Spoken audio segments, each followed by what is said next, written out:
It is found that there are thousands of prehistoric sites across New England and several other northern states showing inscriptions, carvings, and mounds created by Druidic mariners as far back as 800 BC. To suppress this information further, it was not only imperative for the bloodline to burn the documented texts containing true historical information, but to wipe out the cultures that derived from these ancient shamans. The most devastating genocide ever endured was and still is the annihilation of shamanic tribes. We've lost our traditional roots and don't know about ritual. The dragon dances and the ghost dances of the Native American Indians, what do you think that was all about? All the shamans of the world, when they do their rituals, they're doing that. Their work, harmonically through dances, is to strengthen the immune system of the earth. You know, but they've been all murdered.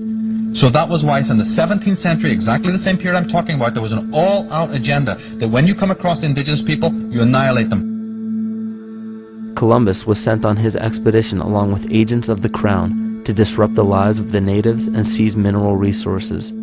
He visited every island in the Caribbean, depleting the gold and taking as many slaves of the native Taino tribe as possible. 5 million natives were murdered within 3 years, according to Leah Trabeck. Within 15 years, the Arawak tribe of 250,000 was completely wiped out. The population of the United States prior to European contact was greater than 12 million. 4 centuries later, the count was reduced by 95% to 237,000. From 1494 to 1508, over 3 million people had perished from war, slavery, and the mines. Who in future generations will believe this? I myself, writing this as a knowledgeable eyewitness, can hardly believe it. My eyes have seen these acts so foreign to human nature, and now I tremble as I write. Another agent of the false ego bloodline was Hernando Cortez, who decimated the Aztec tribe and plundered their mineral resources. This again was the case through Cortez's second cousin, Francisco Pizarro, who conquered the Incan Empire in Peru. These atrocities are seen throughout Africa, New Zealand, New Guinea, East Timor, and are still seen today in Canada. This was a deliberate attempt to bury any surviving remnants of the ancient world and our true history. It is a naive mistake, however, to categorize and blame everything and everyone involved with politics or religion for this suppression of knowledge.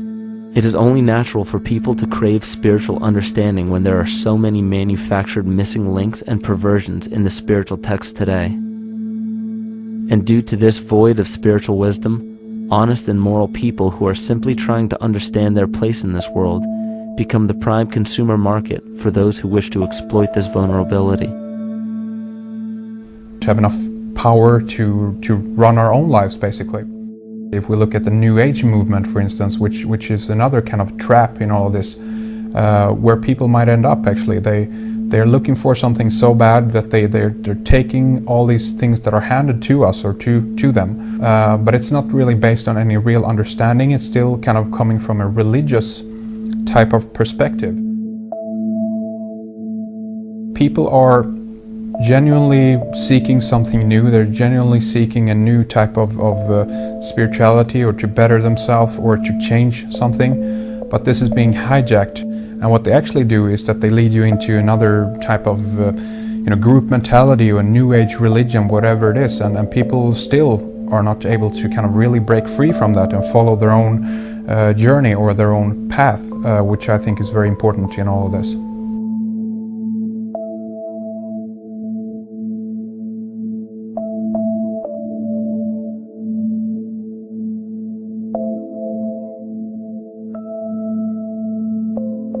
In the pre-Christian era, there were several cults of incredible power, most notably the stellar, solar, Saturnian, lunar, and mushroom cults.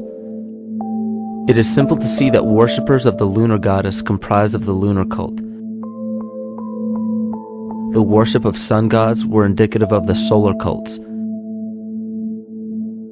The Saturnian cult, which consisted of Phoenicians and Canaanites, worshipped El or Eli. The biblical exodus of the Hebrews from Egypt showed that they entered Canaan and merged the lunar cult of Isis, the solar cult of Ra, and the Saturnian cult of El to form Isis, Ra, El, Israel. The old Israelitish cult and mythology, the Yahweh worship, the patriarchal legends, the sojourn in Egypt, and so on, are rooted in the religion of the sacred fungus, developed from the underlying fertility philosophy of the ancient Near East. The Jewish mitre, Muslim turbans, and military berets are derivations of the symbol of the mushroom cult. One of the first and most prominent, however, was the stellar cult, and a number of these ancient cults were created for shamanic purposes and earthly stewardship, yet some were taken over with different intentions. Just as you would imagine in any establishment of power, smaller cults formed within the main cults to worship individual deities.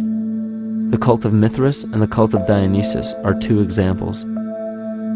You still today can see the Mithraic or Phrygian cap on the symbol of the seated Liberty Dollar, the coat of arms of many countries, the reverse side of the flag of Paraguay, the seal of the United States Senate, and even involved in the solar cult holiday that we now call Christmas. In the cult of Dionysus, many festivals were celebrated, such as the Greater Dionysia, celebrated in Athens around the spring equinox. The foremost event in this festival was the Thymelic contest, in which poets, musicians, and entertainers performed in an open-air theater. Musicians did not have to pay taxes, and members of the Artists' Guild did not have to participate in military affairs. The cult of Dionysus is still alive to this day as the entertainment industry.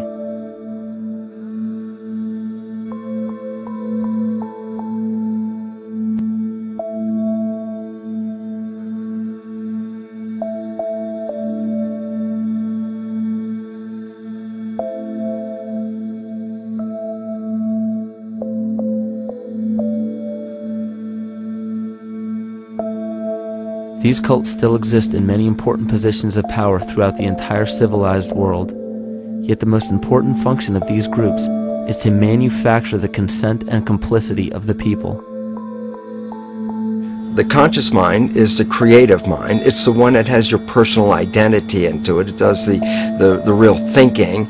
And then there's a subconscious mind. Well, there's no entity in it. The subconscious mind is equivalent of a tape player. It records behaviors, and then at the push of a button plays a behavior. It's automatic. It's a very convenient thing, because then we don't have to relearn all the time. Once you know it, you can make a pattern. The problem is that the basic patterns of belief and behavior that are programmed in the subconscious mind came from our teachers, primarily our parents, our family, and our community. So most people don't even understand how easily we're influenced by our environment. Every person that we encounter, every single situation that we're faced with, every little word that's said on television may not seem too influential to our conscious minds, but your unconscious is designed specifically to let every environmental signal influence you without your awareness. So the question is, are we leading conscious or unconscious lives? And now neuroscience has told us in the unfolding of our lives, only 5% of our life is controlled by our conscious mind, and 95% of the time controlled by the subconscious with programs from other people that were installed in there. And the problem is, it means when those programs are playing, we don't see them. And the skeptics will sit there and say, consciousness, archetypes, astrology? No. We create things with our hands, not our minds. Archetypes aren't physical. They can't influence me.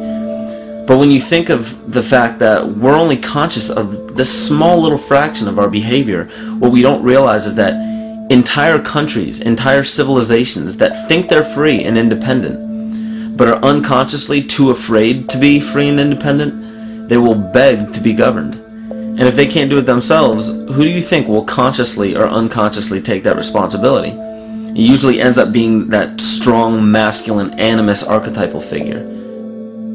When we think we're in danger, we're not looking for our mother to nurture us. We want our father to protect us.